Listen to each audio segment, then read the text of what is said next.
joining us for a El Pozo Football Weekender. And as you can see, we are driving towards the airport. I'm a Lancashire-based member of this podcast, so it's a nice hour drive at 5 o'clock in the morning to get on one of these lovely buses provided by Ryanair all the way across to Spain for this special match day. As you can see, we're heading all the way from Manchester, dropping down into Alicante. But you might be thinking that we are on a holiday to Murcia. Nope. Alicante? Nope. Maybe even Benidorm?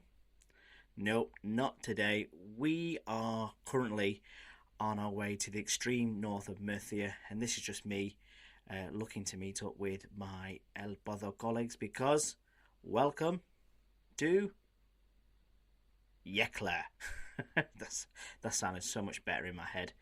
Home to a beautiful basilica as Yecla, a very famous Moorish town. Also home to the famous Yecla wine, which I'm happy to say we did have a sample of whilst we were there. But also home to some very passionate, fantastic football fans at Yeclano Deportivo. And we were delighted to be joining them. They started out as Yeclano Club de Football way back when originally, before unfortunately they were dissolved a few years ago, but they are back at La Constitución as Yeclano Deportivo nowadays and find themselves in the Primera Ref, fighting in the Grupo Dos, and been fighting quite well, to be fair. The season started out quite well for these guys, and it's not gone so well as of late, but they are fighting fit, to be fair, and we were really excited to join the Benya Curva Bar for a bite to eat beforehand, really kind of them to invite us along, for a lot of drinks as well, let's not forget, at, as you can see, Restaurant Dino. And it was great to see the fans outside here, making a lot of noise, getting ready for this game against Villarreal Bay, a great opportunity for them to get 3 points on the board. We even managed to find ourselves a bit of a rave. I think there is a separation, or not a separation, but there's two different peñas in Yecla.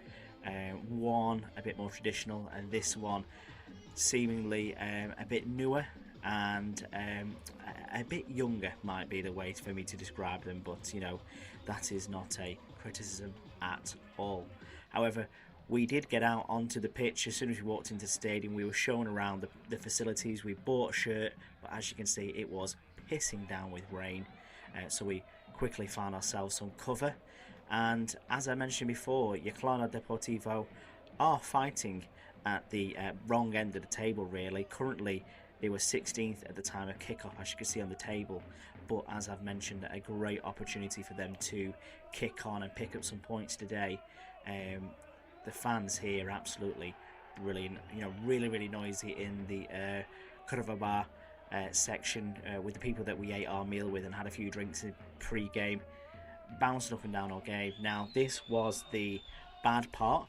They did go a goal behind very early on, a very controversial refereeing decision, and we were kind of shrugging our heads, but it was a penalty by Slavia. You can see the reaction from the fans, not really that great.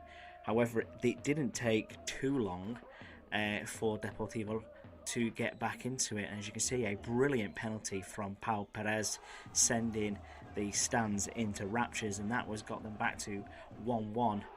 And to be fair, with that second yellow for Dani Requena, it really started to put the wind into Yeclano Deportivo's sails, and then they got another penalty, a second red card in this game, this time to Alazan, and this one was coolly converted by Victor Olmeda and gave them a 2-1 lead just before half time. And as you can see, what it really meant to the fans as well to be going in at the break like this.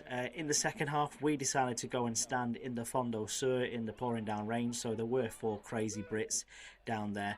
It unfortunately meant I couldn't catch as much footage as I would like to, but we did get to see this wonderful goal by Antonio Sanchez, and you can even see the limbs just there as we were celebrating in the south end on our own.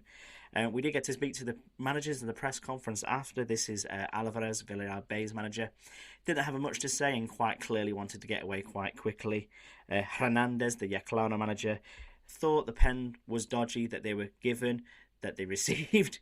Thought it was clear-cut for the second one, but did tell Liam eventually that he was happy with the team's performance and happy for 3 points as well. But as I've mentioned, this is a fantastic football club, somewhere you should definitely visit. And at the end of the game, as you can see, it was better reading for Yeclano, finding themselves outside of the relegation zone. And these 4 Brits will definitely be back, hopefully, next season in the Primera Ref. And yeah, thank you very much. We'll see you again for the next Football Weekender.